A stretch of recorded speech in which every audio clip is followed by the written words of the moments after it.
लेकिन जैसे ही रजामंदी आएगी भाजपा अपनी तरफ से सीटें अनाउंस कर देगी। ज्यादा चांसेस यही है कि भाजपा ये आखिरी लिस्ट 11 प्रत्याशियों की एक साथ जारी करे, जिसमें लोजपा और जदयू का रजामंदी वो ले।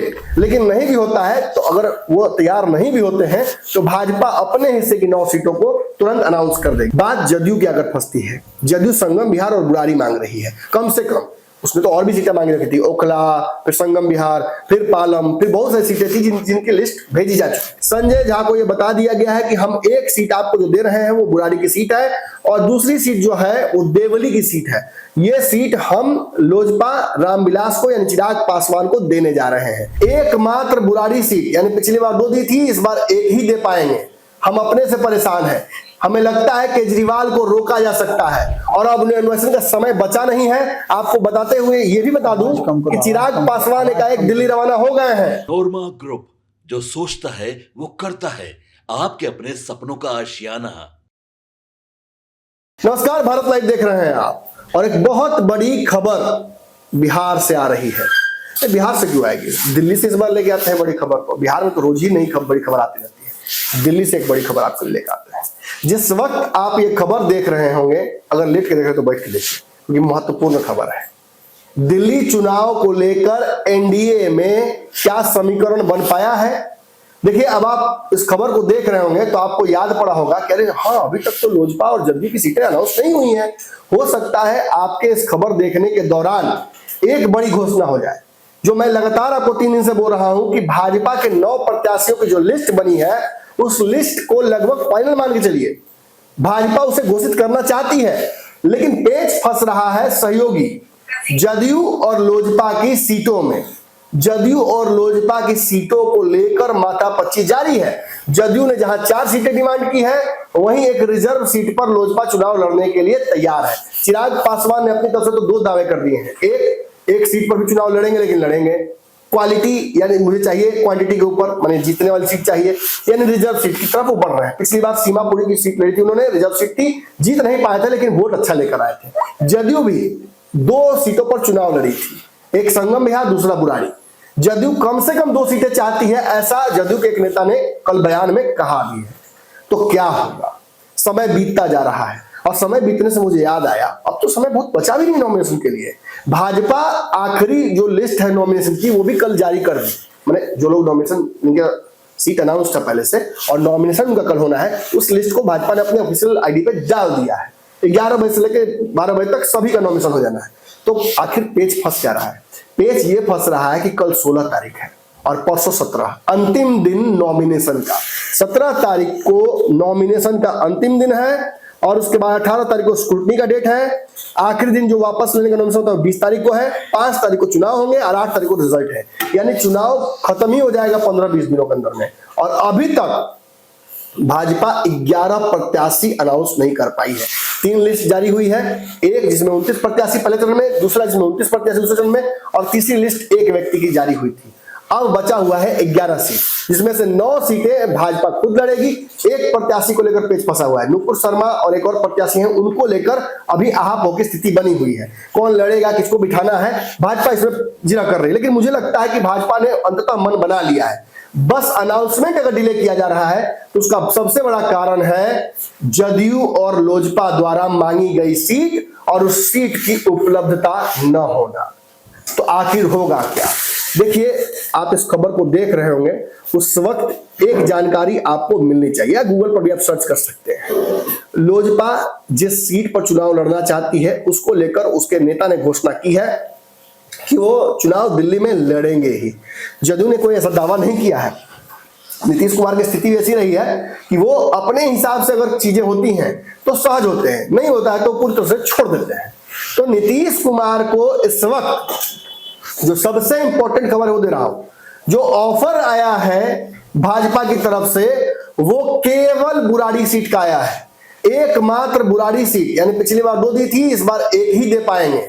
हम अपने से परेशान हैं। हमें लगता है केजरीवाल को रोका जा सकता है और अब अन्वेषण का समय बचा नहीं है। आपको बताते हुए ये भी बता दूं कि चिराग पासवान एकाएक दिल्ली रवाना हो गए हैं।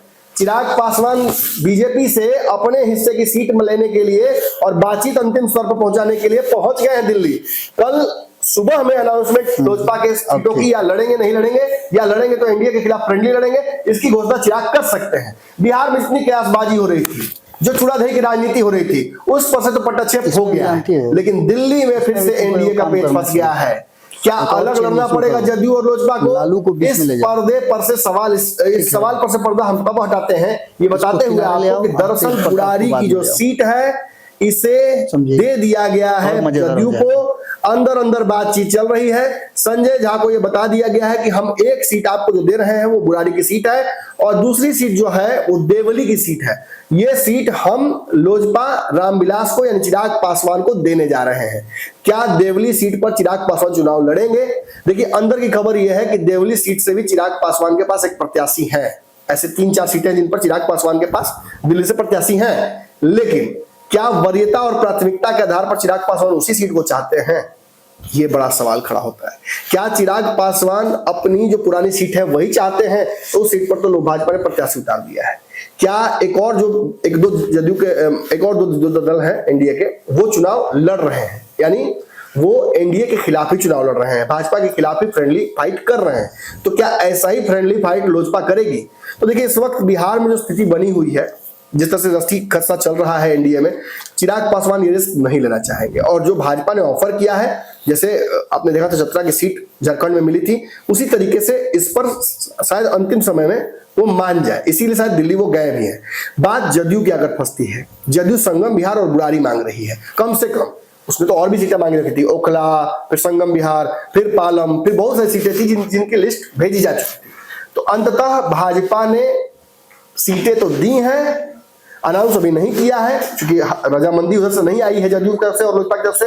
लेकिन जैसे ही रजामंदी आएगी, भाजपा अपनी तरफ से सीटें अनाउंस कर देगी। ज्यादा चांसेस यही है कि भाजपा ये आखिरी लिस्ट 11 प्रत्याशियों की एक साथ जारी करे, जिसमें लोजपा और जदयू का रजामंदी वो ले।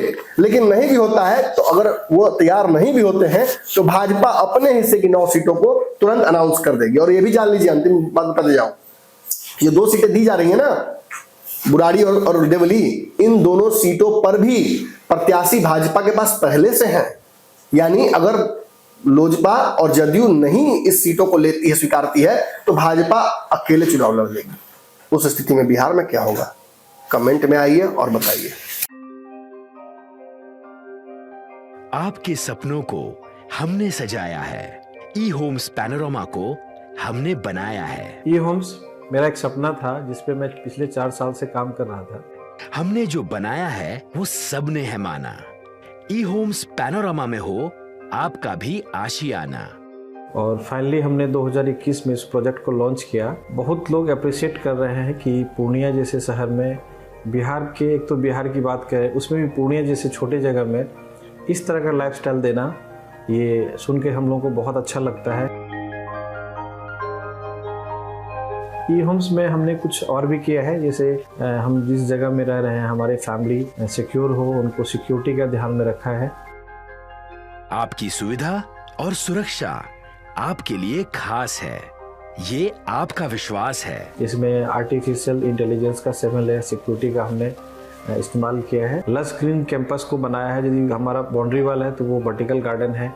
ये जितनी भी फैसिलिटी होता है एक इंटरनेशनल टाउनशिप में, ई होम्स है, ये हम लोग विश्वास नहीं कर पा रहे हैं। जो भी हमारे मित्र, दोस्त या जो भी हमारे बाहर के बाहर आते हैं, तो हम लोगों को बहुत अच्छा सुनने को मिलता है और बहुत अच्छा क्रेडिट मिल रहा है। वो सारा हमने सिर्फ एक बिल्डिंग नहीं बनाया, हमें एक बहुत अच्छा लाइफस्टाइल दिया ई होम्स में, और मेरा एक सपना था जिसको मैं आज फुलफिल होते हुए देख पा रहा हूँ। ये आपका आवास है। ई होम्स पैनोरमा में अब आपका निवास है। E homes panorama, luxurious lifestyle redefined. Panorama group, जो सोचता है वो करता है। अगर ये वीडियो पसंद आई और वह बिहार के राजनीति और बिहारियत से सरोकार रखेनी, तो सब्सक्राइब बटन दबा के चैनल के सब्सक्राइब कर ली। ओजे एगो घंटी बा, ओकरा बटन दबा देला से कुल सटीक और मारक खबर रुआ मुफ्त में मिल जाई। अगर रुआ पत्रकारिता के हमनी के नया प्रयोग में सहयोग कर चाहतानी, तो ज्वाइन बटन दबा दी। पेटीएम नंबर नोट कर ली 9386816700।